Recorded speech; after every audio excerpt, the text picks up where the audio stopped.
Alright, blessed day everyone.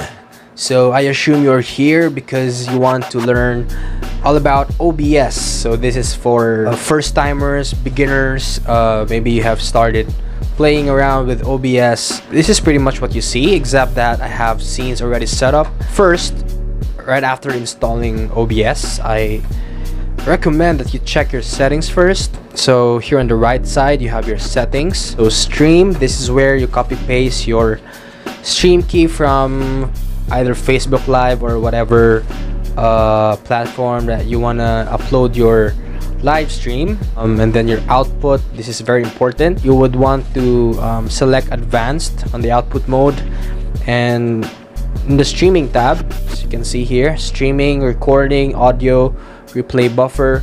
So those are very important. If you have a laptop with low to medium specs, so you would want to select X264. If you have a graphics card, high-end graphics card, then you could try and select that. You would want your bitrate to be consistent. So CBR is the preference, which means consistent or controlled bitrate. Put down here your bitrate, your kbps. It will depend on the internet speed that you have. Like on the previous video, what I did was go to speedtest.net, press go, and you just have to wait for a few minutes. Alright, apparently my upload speed and download speed are both very low right now, but actually you could get away with this. So what you want to do is multiply this upload speed figure to 1000, so it's like 460, and that's what you put down here. You adjust here in your bitrate settings. So I'd put it in 400, probably in 300, because if I go here at the audio tab, I have additional 160 for my audio bitrate.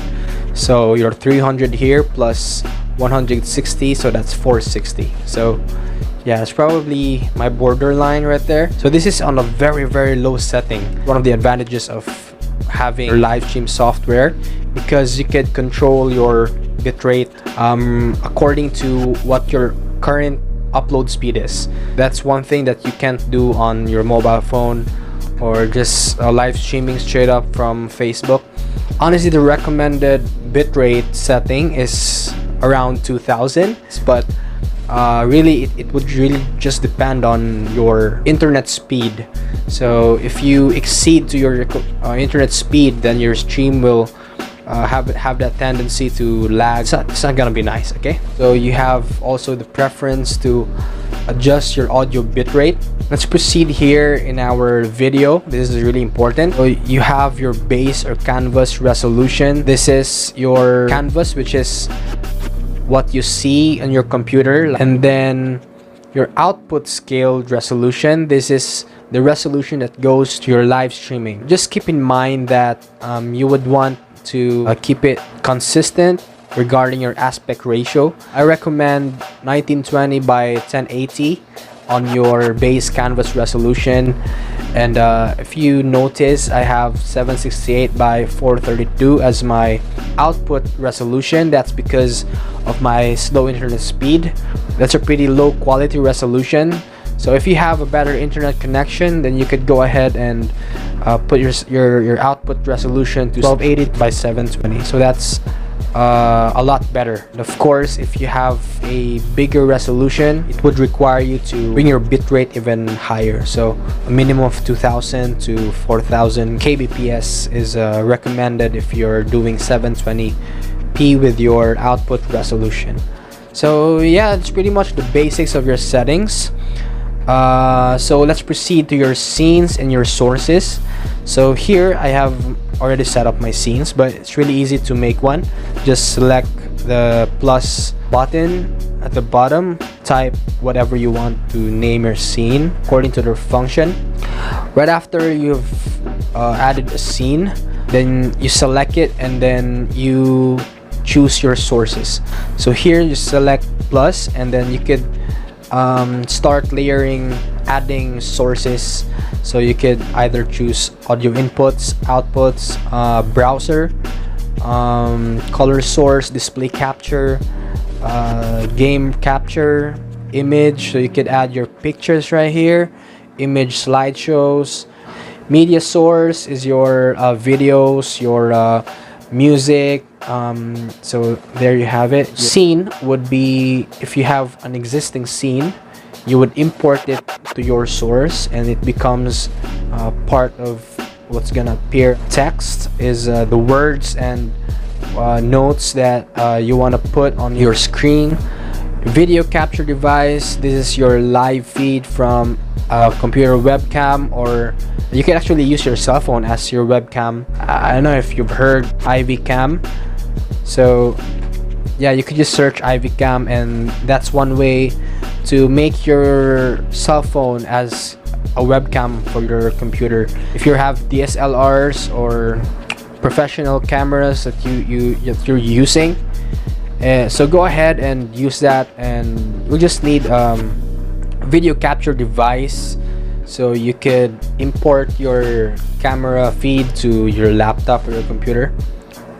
Window capture, this is how you input your PowerPoints and whatever window that you've opened in your computer, so you can make that appear on your screen. You could actually just keep adding layers from all these input sources. For instance, I have this, for example, so I have different layers on that. So I have my text, these are all layered on my screen. So I have different layers from text to the moving parts, the backgrounds, the animated backgrounds, animated logos.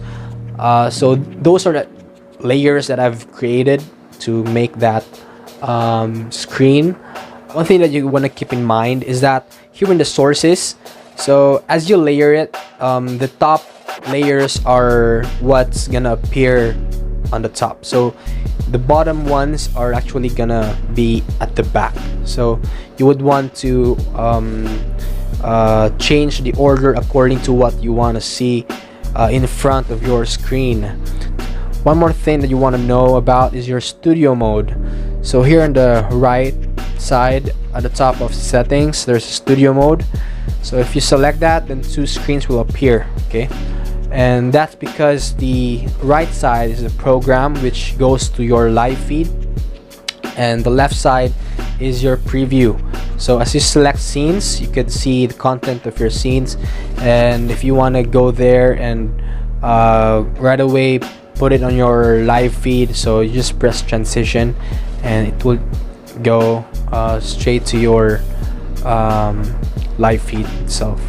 So yeah, that's pretty much the basics, and see you on the next video for the next episode of our OBS tutorials. God bless everyone. Goodbye.